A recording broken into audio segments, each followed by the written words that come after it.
Politics has devolved into name-calling and nastiness. I'm talking, of course, about England, not America, where decorum reigns supreme. Prime Minister David Cameron is under fire after his father was linked to the Panama Papers. On Monday, Dennis Skinner, a member of Parliament, attacked Cameron gloriously over his tax affairs. I asked him a very important question about the windfall he received when he wrote up the mortgage of the premises in Notting Hill. I didn't receive a proper answer then. Maybe Dodgy Dave will answer it now. And by the way,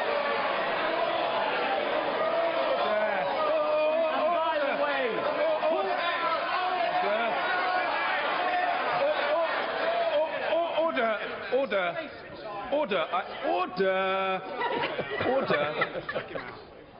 I must ask the honourable gentleman, order. Nothing on. Don't require any assistance from some junior minister. An absurd proposition. Absurd! The Commons Speaker then invited the honourable gentleman to withdraw that adjective. I invite the honourable gentleman to withdraw that adjective that he used a moment ago. He's perfectly capable of asking his question without using that word.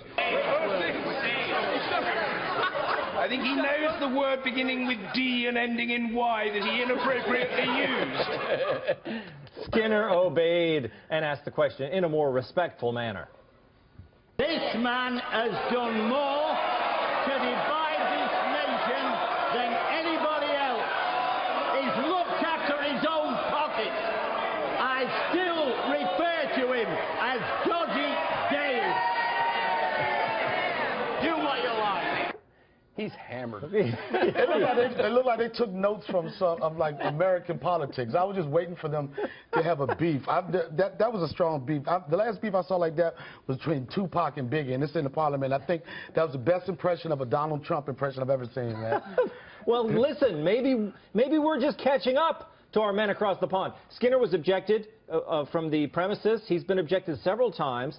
But I think this is great, Donnell. I think, I think we should be more like England, don't you?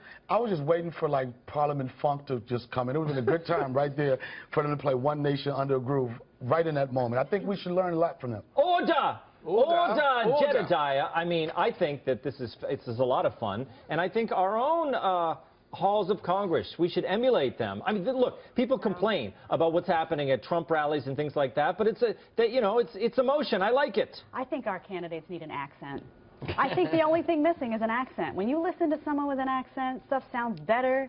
It's funnier. If I were sitting here saying order, you think no our one would candidates laugh. don't have an accent? I mean, but, you mean a class? Our candidates don't have an accent. Millionaires and billionaires. It's not a cute one, though. It's not a cute one. I think it is. It's not to the cute. British. You don't think that's cute? No, that sounds like me on a Saturday night. They. No, that's They where I know. They, baby. Yeah, They love like it. The British love our accents, don't they, Giannis? They do. Yeah, they do. And they should.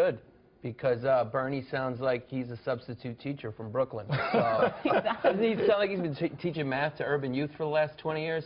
And every time he speaks, it's after like some kid hit him with a spitball in the back of the head, and he just turns around all disheveled like, America, who did that? You know?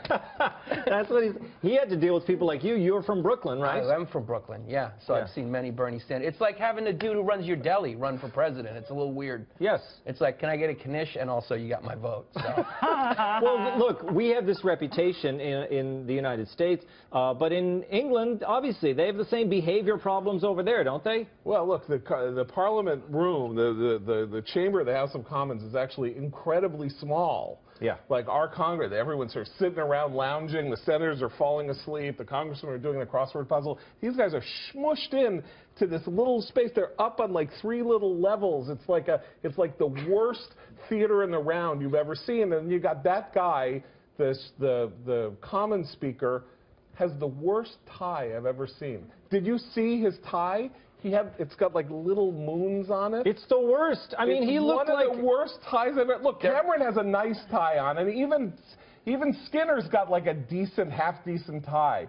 but the guy in the chair keeps going, order, order, order. He's got like, But if you I don't know where he got that. He like got that tie at, you know, at the discount rack at Filene's or Century 21. It's like, there it is. Look at that tie. Yeah. But Look at that ridiculous. What is going on with that tie? Pimp tie. I wish I could see it. My eyes No, are that's so a bad. Parliament funk tie right there. Yeah. Definitely. But I could see the guy that came before him. I could see him, going back to what you said about the accent. I could see him. He had like Donald Trump mannerisms. He was pointing everything.